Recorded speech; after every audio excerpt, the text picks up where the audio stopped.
오늘 하나님께서 우리에게 주시는 말씀은 구약성경 하박국 3장 1절과 2절의 말씀입니다.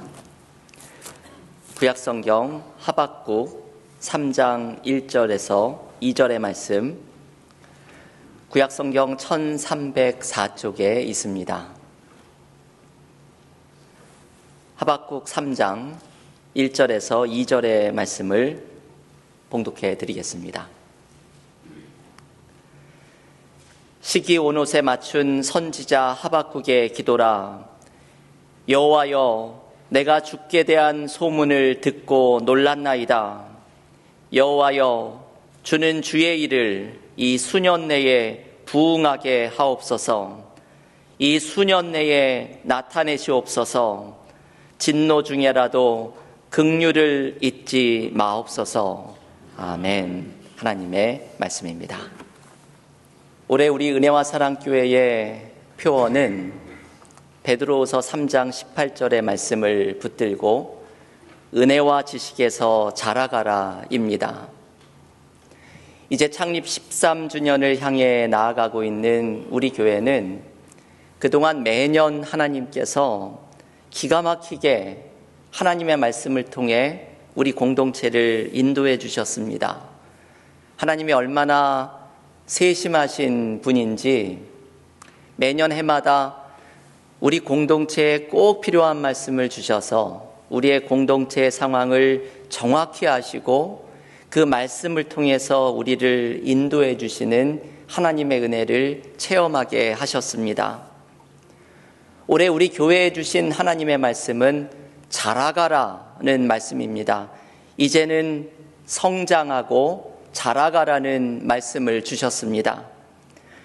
올해 우리 교회에 주신 이 자라가라는 말씀은 그 방법까지도 베드로후서 3장 18절을 통해 알려주십니다. 우리는 은혜를 경험하면서 자라가는 것이고 지식으로 하나님과의 관계가 깊어져 가면서 자라가는 것입니다. 올해 하나님께서 우리 교회에 주신 말씀처럼 우리 은혜와 사랑교회 안에 은혜가 흐르면서 자라가고 하나님을 아는 지식과 주님과의 친밀한 관계 속에서 자라나가는 복이 우리 성도들의 가정과 우리 교회에 넘칠 수 있기를 간절히 기원합니다. 올해 우리 교회에 은혜와 지식에서 자라가라는 말씀을 주시면서 제가 우리 교회를 위해서 기도하게 된 특별한 단어가 있다고 말씀을 드렸습니다. 지난 신년 특별 새벽 기도회에서도 이 말씀을 강조하였는데요. 바로 부응이라는 단어입니다.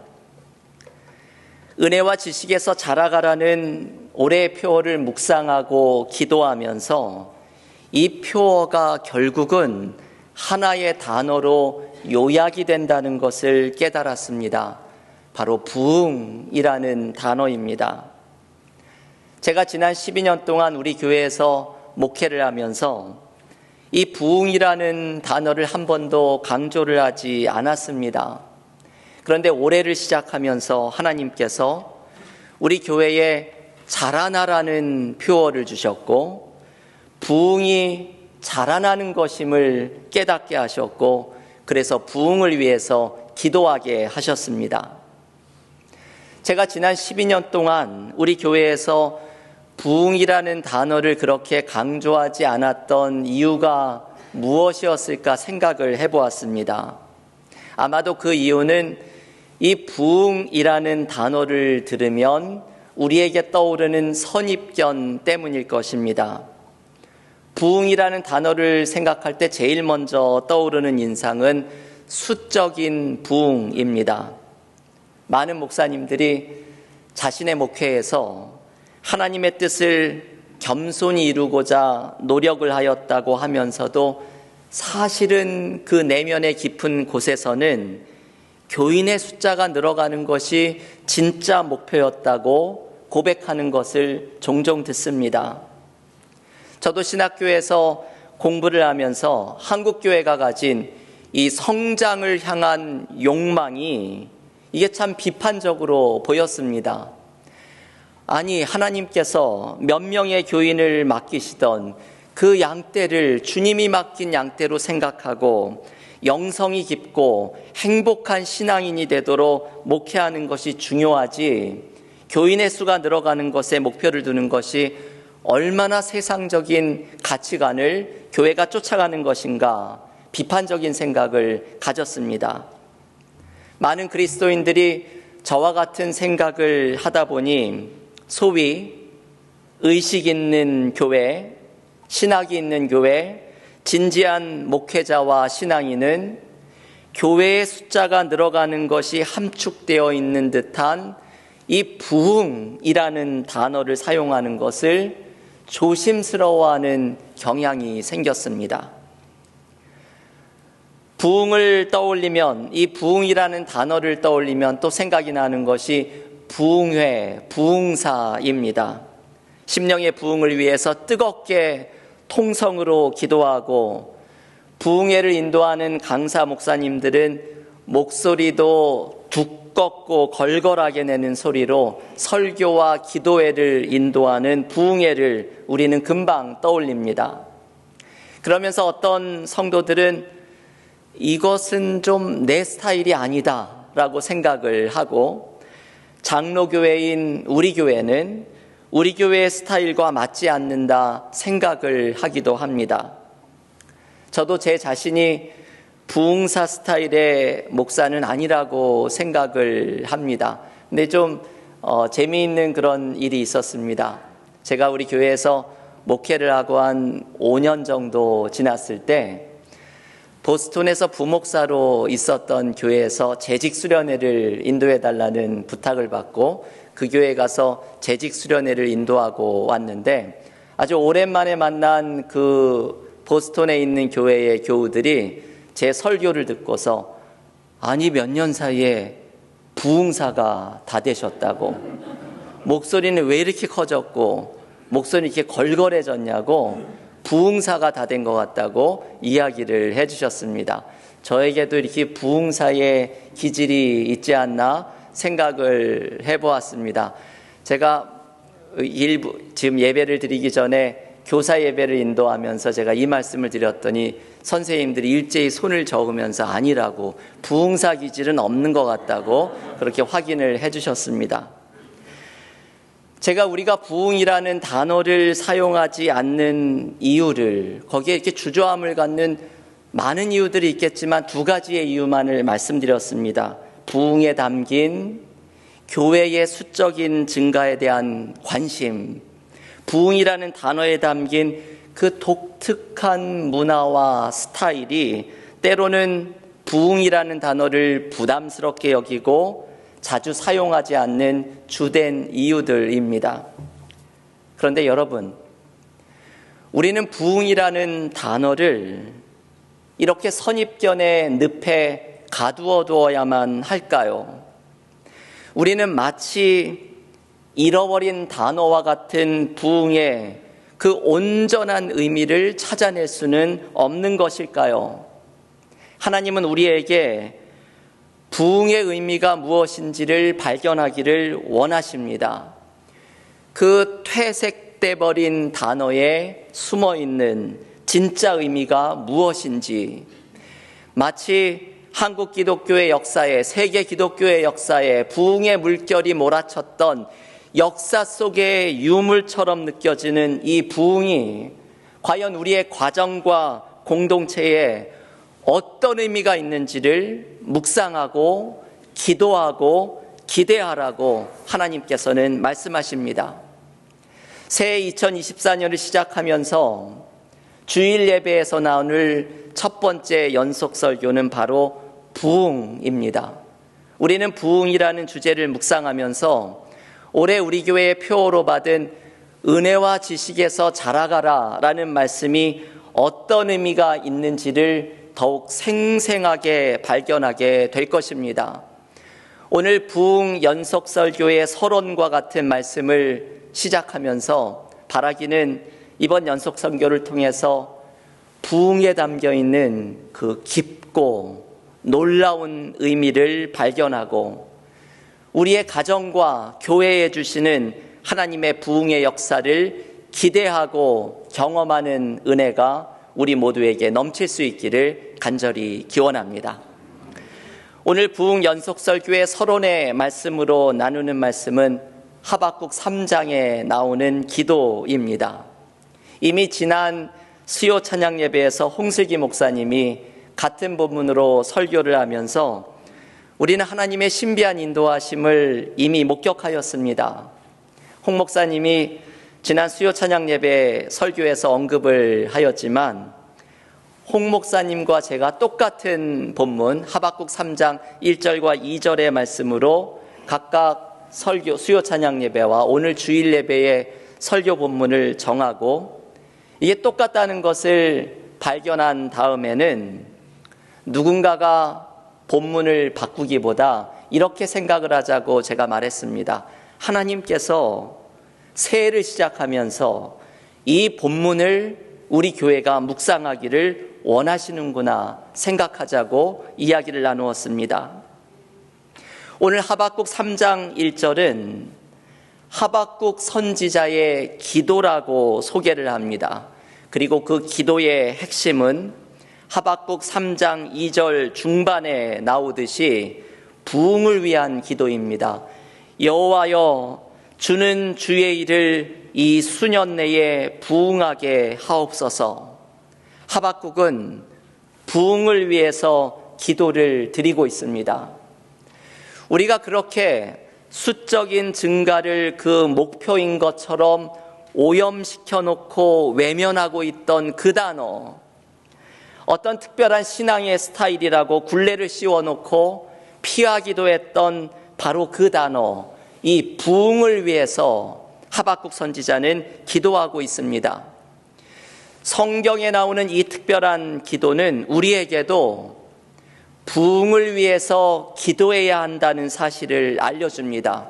우리는 하박국처럼 부흥을 위해서 기도해야 합니다. 우리는 이 기도를 드리지 않지요. 우리는 부흥을 위해서 기도를 드려야 합니다. 도대체 우리가 부흥을 위해서 기도를 할 때 우리는 무엇을 위해서 기도하고 있는 것일까요? 오늘 본문에 나오는 하박국 선지자의 기도를 묵상하면 우리가 잃어버리고 있었던 부흥의 의미, 부흥을 위해서 기도할 때 무엇을 위해서 기도해야 하는지를 알려줍니다. 오늘 본문 하박국 3장 2절에서 하박국 선지자는 이렇게 기도합니다. 여호와여, 내가 주께 대한 소문을 듣고 놀랐나이다. 여호와여, 주는 주의 일을 이 수년 내에 부흥하게 하옵소서. 이 수년 내에 나타내시옵소서. 진노 중에라도 긍휼을 잊지 마옵소서. 아멘. 여러분, 하박국의 이 기도에는 부흥에 대한 중요한 말씀들이 담겨 있습니다. 먼저 부흥의 진짜 의미가 무엇인지를 알려주죠. 부흥의 진짜 의미는 하나님의 일이 나타나는 것입니다. 하박국은 이렇게 기도합니다. 주는 주의 일을 이 수년 내에 부흥하게 하옵소서. 하박국이 부흥하게 해달라고 기도하고 있는 내용은 바로 주의 일입니다. 곧 하나님의 일입니다. 주의 일이 수년 내에 나타나게 해달라고 기도를 드립니다. 이것이 진짜 부흥의 의미입니다. 하나님의 일, 하나님의 계획, 하나님의 뜻이 나타나는 것이 바로 부흥입니다.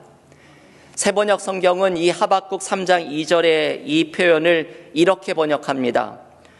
주님의 일을 우리 시대에도 새롭게 하여 주십시오. 여러분, 이 번역이 너무나 다가오죠. 주님의 일을 우리 시대에도 새롭게 하여 주십시오. 주님의 일이 우리 시대에 새롭게 나타나는 것이 부흥입니다. 주님의 뜻이 우리의 가정과 교회에 새롭게 나타나고 이루어지는 것이 바로 부흥입니다. 여러분, 부흥이 주님의 뜻이 새롭게 나타나는 것이라고 한다면 그 누가 부흥을 사모하지 않을 수가 있겠습니까? 하나님은 우리에게 당신의 뜻과 계획을 가지고 계시고 부흥이란 바로 하나님의 뜻이 나의 삶 속에 새롭게 나타나는 것이라고 한다면 과연 누가 부흥을 위해서 기도하지 않을 수가 있겠습니까? 우리는 모두 부흥을 위해서 기도해야 합니다. 부흥이라는 단어를 선입견으로 가득해서 어디 멀리 방치해 두어야 할 단어가 아니라 오늘 이 시대에 나의 삶 속에 새롭게 주의 일을 알려주는 우리가 사모하고 기도해야 하는 일로 부흥을 위해서 기도해야 합니다. 여러분, 하나님께서 우리의 삶에 새롭게 나타내기를 원하시는 일은 무엇일까요? 주님의 일이 우리의 가정과 우리의 교회 속에 새롭게 나타나야 하는 것은 무엇일까요? 하나님께서는 그것을 위해서 분별하고 기도하고 이루어지기를 사모하라고 말씀을 합니다. 저는 지난 추수감사 주간에 저희 왼쪽 팔을 다쳐서 수술을 받았습니다. 지금은 많이 좋아졌습니다. 제가 수술을 받고서 회복을 하고 있을 때에 어떤 교우께서 저에게 이런 말씀을 해주셨습니다. 하나님이 그래도 목사님은 살살 다루시는군요. 저는 그 교우께서 이 말씀을 어떤 뜻으로 하시는지를 대번에 알아차렸습니다. 왜냐하면 그 교우께서 평소에 간증을 많이 해주셨습니다. 하나님께서 그분의 삶의 어려움의 시간을 통해 그분을 다루어 가셨고 그 어려움 속에 하나님께 모든 것을 맡기고 의지를 하자 하나님이 해결해 주시는 은혜를 경험했다고 간증을 하셨습니다. 그분에게 삶의 어려움은 하나님께서 그분을 다루어 가시는 과정이라고 생각하셨고 그 속에서 살아계신 하나님을 체험하는 기회가 되었습니다. 그래서 그 교우께서 저에게 밑도 끝도 없이 아무런 설명도 없이 저에게 하나님이 목사님은 그래도 살살 다루시는군요 말씀하셨을 때 저는 어떤 의미로 이 말씀을 하시는지를 바로 이해했습니다.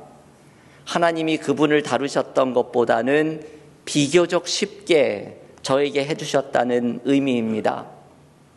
이 교우의 말씀을 들으면서 저는 깊이 생각하게 되었습니다.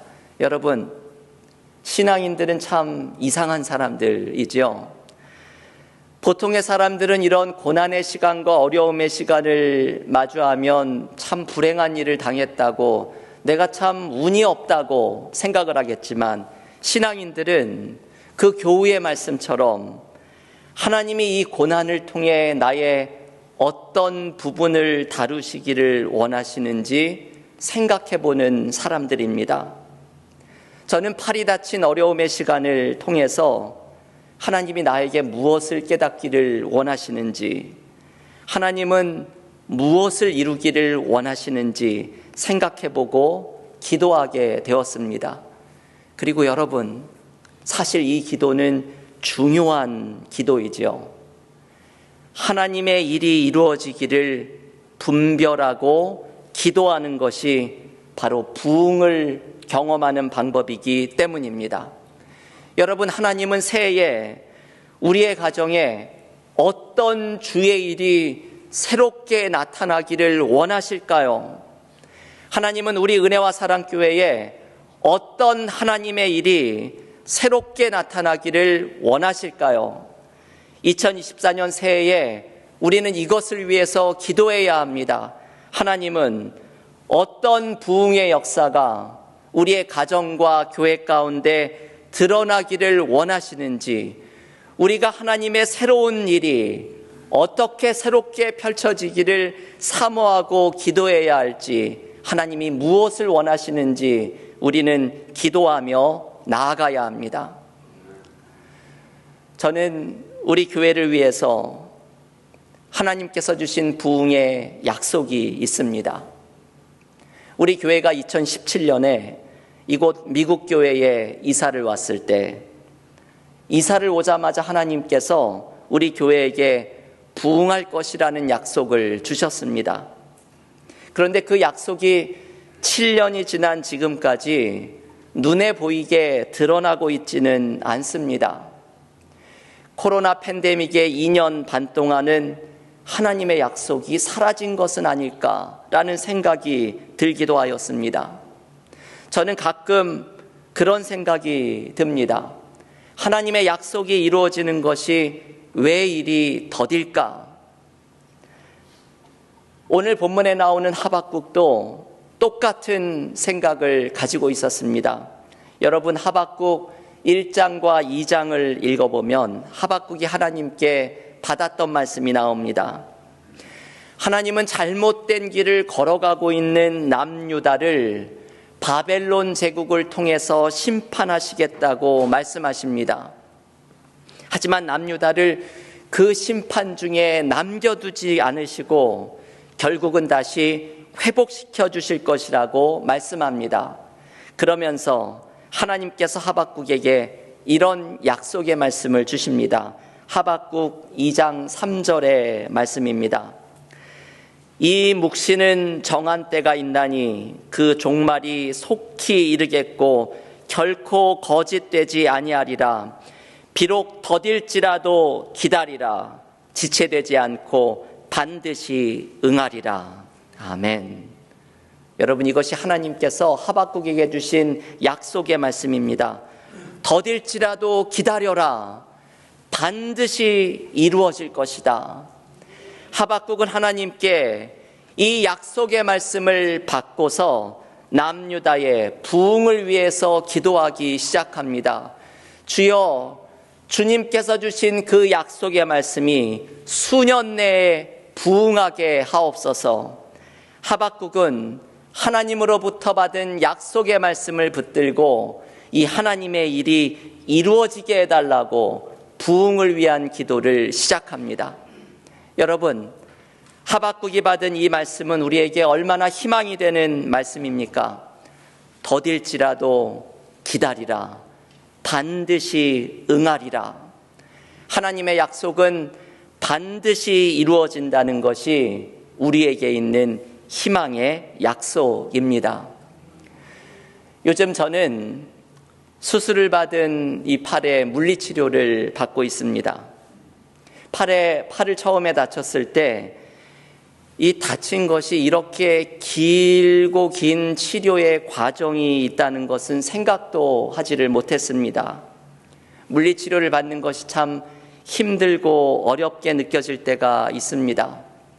아픈 팔을 이 물리치료를 해주는 분이 그 위에서 누르고 당기고 펴고 하면서 그때마다 저는 고문을 받는다는 느낌이 들기도 합니다. 근데 물리치료의 시간 중에 이 기간 동안 힘든 것 중에 하나가 마음의 때때로 찾아오는 우울감입니다. 과연 이 팔이 정상적으로 회복될까 하는 생각이 듭니다. 팔이 좋아진 것 같다가 다시 구부러져 있고 뻑뻑하고 통증이 심하고 이 팔이 과연 예전처럼 펴질까, 예전의 움직임을 완전히 회복할 수 있을까 의구심이 들 때가 있습니다. 그래서 지난주에도 제가 물리치료를 받으면서 물리치료를 하는 분께 물었습니다. 과연 이 팔이 펴질까요? 예전처럼 움직이게 될까요? 그랬더니 그분이 말합니다. 슬로우 프로세스, 천천히 되지만 느리지만 꼭 회복이 될 것이라고 말을 합니다. 저는 이 말이 얼마나 저에게 위로가 되고 희망이 되는 말이었는지 모릅니다. 느린 과정이지만 꼭 회복이 될 것입니다. 여러분, 하박국이 하나님께로부터 받았던 약속의 말씀이 바로 이것이지요. 더딜지라도 반드시 이루어질 것이다. 하박국은 하나님의 이 말씀을 믿으며 신뢰하면서 부흥을 위한 기도를 시작합니다. 여호와여, 주는 주의 일을 이 수년 내에 부흥하게 하옵소서. 여러분, 우리에게도 하나님이 주신 약속이 있습니다. 여러분의 가정과 우리 교회에 하나님이 주신 약속이 있습니다. 하나님의 약속은 더딜지라도 반드시 이루어집니다. 우리는 부흥을 위해서 기도해야 합니다. 부흥은 다른 것이 아닙니다. 하나님의 일이 이루어지는 것이 부흥입니다. 하나님의 뜻과 계획이 펼쳐지는 것이 부흥입니다. 주님의 일이 새롭게 우리의 가정과 교회에 이루어지는 것이 바로 부흥입니다. 우리의 가정과 교회에 원하시는 하나님의 일이 무엇인지를 분별하고 때로 더딜지라도 반드시 이루어질 것을 신뢰하면서 부흥을 위해 기도할 때 우리는 하나님이 주시는 부흥의 역사를 충만히 경험하게 될 줄을 믿습니다. 올해 2024년 부흥을 위해서 함께 기도하면서 성도들의 가정과 교회에 하나님의 약속이 이루어지는 은혜가 넘치기를 주님의 이름으로 간절히 축원합니다. 기도하겠습니다.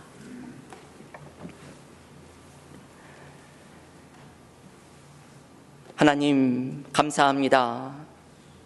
2024년 새해를 시작하면서 우리에게 깊은 데로 그물을 던지라 말씀하시며 이제 우리가 그물을 던져야 할 깊은 곳이 은혜와 지식에서 자라가는 것이라 말씀하시오니 하나님께서 주시는 말씀을 붙들고 올해 하나님의 선한 뜻과 계획이 우리의 삶에 펼쳐지기를 원합니다. 하박국을 통해 우리에게 주신 말씀처럼 부흥을 위해 기도하라 말씀하십니다. 우리가 경험할 부흥은 다른 것이 아니라 하나님의 일이 이루어지는 것, 주님의 일이 새롭게 우리의 삶에 펼쳐지는 것임을 붙들고 나아갑니다. 우리의 가정에 하나님의 선한 뜻, 주님의 일이 새롭게 펼쳐질 때 우리는 온전해지고 치유되며 회복되는 역사가 일어나게 될 줄을 믿습니다. 우리 은혜와 사랑교회에 하나님께서 기뻐하시는 선한 뜻과 계획이 온전히 이루어질 때 하나님 부어주시는 부흥의 역사를 충만하게 경험하게 될 줄을 믿습니다. 하나님께서 우리에게 주신 약속이 더딜지라도 반드시 이루어지리라 말씀하시오니 우리도 하나님의 약속의 말씀을 굳게 붙들고서 하박국과 같이 부흥을 위해 기도하는 한 해가 되게 하여 주시옵소서. 올 한 해 우리의 가정과 교회에 하나님의 선한 뜻이 이루어지며 온전한 회복과 치유의 역사가 일어나게 하여 주시고 부흥의 물결이 우리의 공동체를 강물처럼 덮는 은혜를 풍성히 경험하게 하여 주시옵소서. 성령 충만한 부흥의 역사가 우리의 가정과 교회에 넘치게 하여 주시옵소서. 예수님의 이름으로 기도하옵나이다. 아멘.